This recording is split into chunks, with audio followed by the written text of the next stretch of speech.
Bonjour les amis, on se retrouve pour faire une petite correction de ce que j'avais demandé de faire dans la vidéo dans laquelle je montrais comment on pouvait dessiner une perspective à l'intérieur en période de confinement.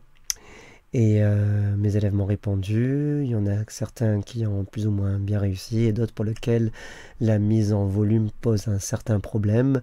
Alors on va voir comment est-ce qu'on peut corriger cela.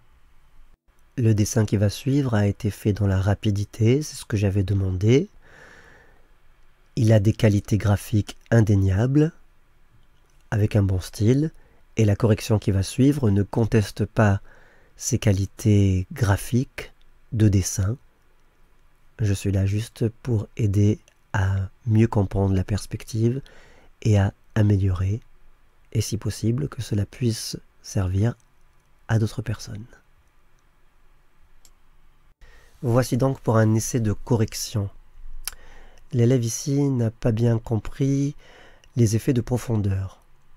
Son dessin est plat et il nie la perspective.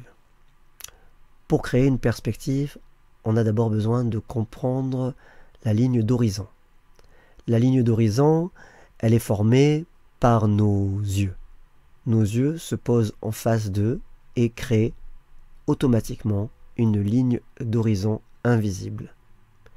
On peut s'en apercevoir lorsqu'on est en face de la mer, mais lorsqu'il n'y a pas la mer ou un terrain extrêmement plat, il y a tout de même nos yeux qui posent une ligne d'horizon dont on ne s'aperçoit pas et qui est le point de vue du spectateur.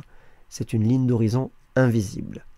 Mais on en a besoin pour comprendre la perspective, puisqu'à l'endroit où l'on va porter notre intention, va se poser sur la ligne d'horizon un point de fuite, qu'ici je nomme PF. Et donc, on commence par dessiner comme a fait très bien l'élève ce qui est en face de nous.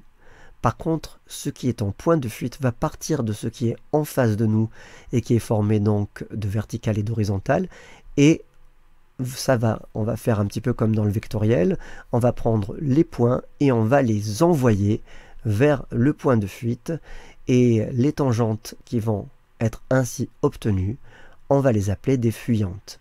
Ces fuyantes, elles indiquent le sens du dessin. Ensuite, il s'agit juste de faire des découpes verticales et horizontales qui vont reprendre celles initiales qui sont en face de nous pour découper ce dessin et lui donner une profondeur. Ensuite, vous pouvez mettre votre petite décoration. Voilà, j'ai rajouté un coussin et on peut y aller comme ça à l'infini. Petite précision, pour faire cette correction, je me suis servi de l'outil Capture qui est donné avec Windows 10 et j'ai simplement utilisé le feutre avec différentes couleurs, la souris et non pas un stylet, et aussi le surligneur. Voilà, j'espère que cette petite vidéo vous aura plu. Vous pouvez m'encourager à continuer ces cours en ligne pendant cette période de confinement en cliquant j'aime et, si ce n'est pas encore fait, en vous abonnant à la chaîne. Je vous dis à très vite pour de nouvelles aventures graphiques et chromatiques.